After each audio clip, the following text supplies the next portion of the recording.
He found the letter in his father's desk drawer, 3 years after the funeral.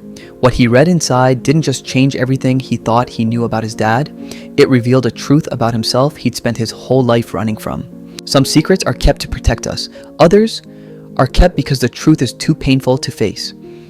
This is the story of Marcus Webb, a man who thought he knew his father, until one letter proved he never really knew him at all.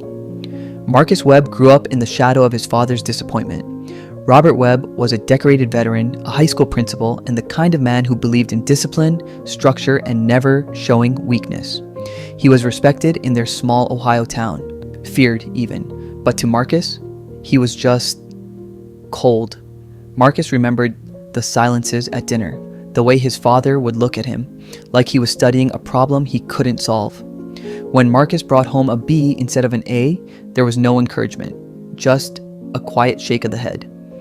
When Marcus chose art school over business school, his father didn't argue. He just stopped asking about his life altogether. For 20 years, they existed in the same world but lived in separate universes.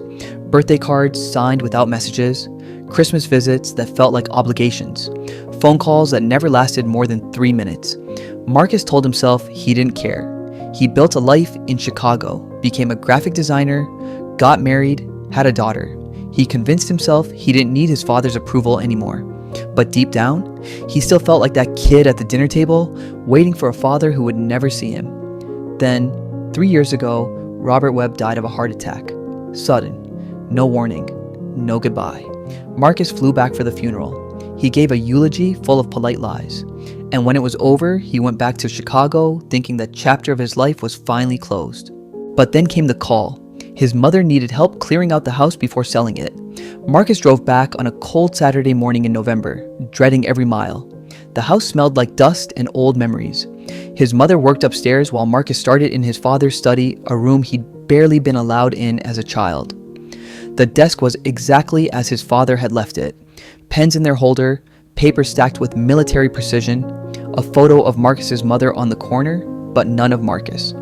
That shouldn't have surprised him, but somehow it still stung. He opened the bottom drawer to find files. Tax returns, medical records, insurance documents. Boring. Expected. But tucked beneath everything in a worn manila envelope was a stack of letters. All addressed to Marcus. All stamped, all sealed. None ever sent.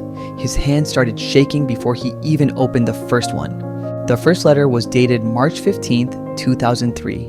Marcus's 18th birthday.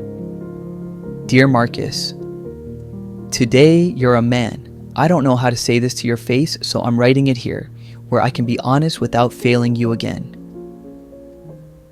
I see the way you look at me, like I'm disappointed in you. The truth is, I'm terrified of you. Not of who you are, of how much you remind me of who I used to be. Marcus stopped breathing. When I was your age, I wanted to be a writer.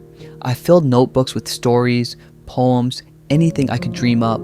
My father, your grandfather, told me that was a waste, that men don't chase fantasies, they build legacies.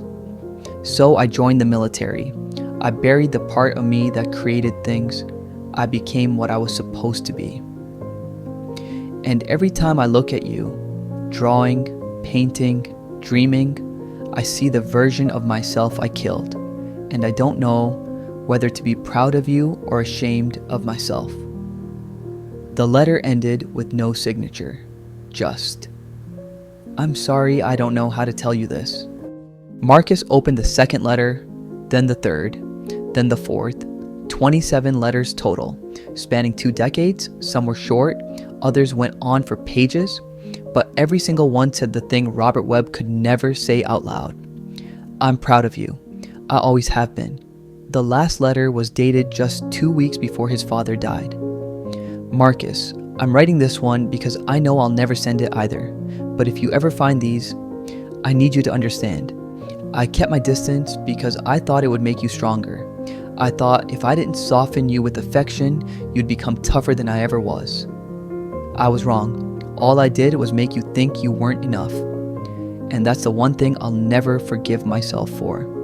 You have a daughter now. I see the way you are with her. Gentle, present, patient, everything I wasn't. You broke the cycle I couldn't break. That makes you braver than I ever was."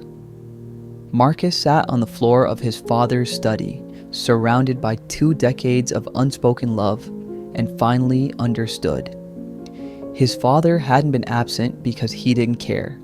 He'd been absent because he cared too much and didn't know how to show it without breaking the armor he'd spent his whole life building. Robert Webb was a man who'd been taught that vulnerability was weakness, that showing emotion was failure, that love was something you provided, not something you expressed. So he wrote letters he never sent, kept his pride at the cost of his relationship, and died believing his son would never know the truth. Marcus took those letters home. He read them to his wife, then to his daughter, and he realized something. He'd spent 20 years waiting for his father to apologize.